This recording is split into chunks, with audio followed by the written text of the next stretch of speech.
റിലീസിന് മാസങ്ങൾക്ക് മുമ്പേ IMDbയിൽ most anticipated new Indian movie ലിസ്റ്റിൽ ഇടം നേടിയിരിക്കുകയാണ് ദുൽഖർ സൽമാൻ ചിത്രം കാന്ത. ഒരൊറ്റ ടീസർ കൊണ്ട് വമ്പൻ ഹൈപ്പ് കയറിയ ചിത്രം IMDb ലിസ്റ്റിൽ 5ാം സ്ഥാനത്താണുള്ളത്. നേരത്തെ ദുൽഖറിന്റെ കിങ് ഓഫ് കൊത്തയും ലക്കി ഭാസ്കറുമെല്ലാം ഈ ലിസ്റ്റിൽ ഇടം നേടിയിരുന്നു. എന്നാൽ കാന്തയ്ക്ക് കിങ് ഓഫ് കൊത്തയുടെ പൊസിഷൻ ബ്രേക്ക് ചെയ്യാൻ സാധിച്ചിട്ടില്ല. കാന്ത ടോപ്പ് 5ൽ ഇടം നേടിയപ്പോൾ കിങ് ഓഫ് കൊത്ത ടോപ്പ് 3യിലായിരുന്നു ഉണ്ടായിരുന്നത്. എന്നിരുന്നാലും എല്ലാവരും കാണാൻ കാത്തിരിക്കുന്ന അപ്കമിംഗ് ഇന്ത്യൻ സിനിമയുടെ ലിസ്റ്റിൽ ഇടം നേടിയത് വലിയ നേട്ടം തന്നെയാണ്. ഇനി വരും ദിവസങ്ങളിൽ ചിത്രത്തിന്റെ ട്രെയിലറും മറ്റും റിലീസ് ചെയ്യുന്നതോടെ കാന്തയും ടോപ്പ് 3യിൽ ഇടം നേടുമെന്നാണ് പ്രതീക്ഷ.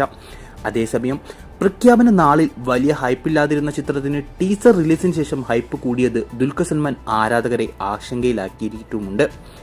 പീരീഡ് ഡ്രാമ ജേണലിൽ ഒരുക്കിയ ചിത്രമായതിനാലും ഭൂരിഭാഗവും ബ്ലാക്ക് ആൻഡ് വൈറ്റിൽ ഷൂട്ട് ചെയ്തതിനാലും ഈ ഹൈപ്പ് പിന്നീട് തിരിച്ചടിയാകുമോ ആണ് പലരുടെയും ആശങ്ക. അതുകൊണ്ട് തന്നെ കാന്തയ്ക്ക് ബോക്സ് ഓഫീസിൽ എന്ത് സംഭവിക്കുമെന്ന് കണ്ടു തന്നെ അറിയണം. അന്യഭാഷയിൽ മികച്ച സ്ക്രിപ്റ്റുകൾ മാത്രം തിരഞ്ഞുപിടിച്ച് ചെയ്യുന്ന ദുൽഖറിലാണ് എല്ലാ വിശ്വാസവും. കാന്ത ബോക്സ് ഓഫീസിൽ വലിയ വിജയമായി മാറുമെന്ന് നിങ്ങൾ കരുതുന്നുണ്ടോ? അഭിപ്രായം കമന്റ് ചെയ്യൂ.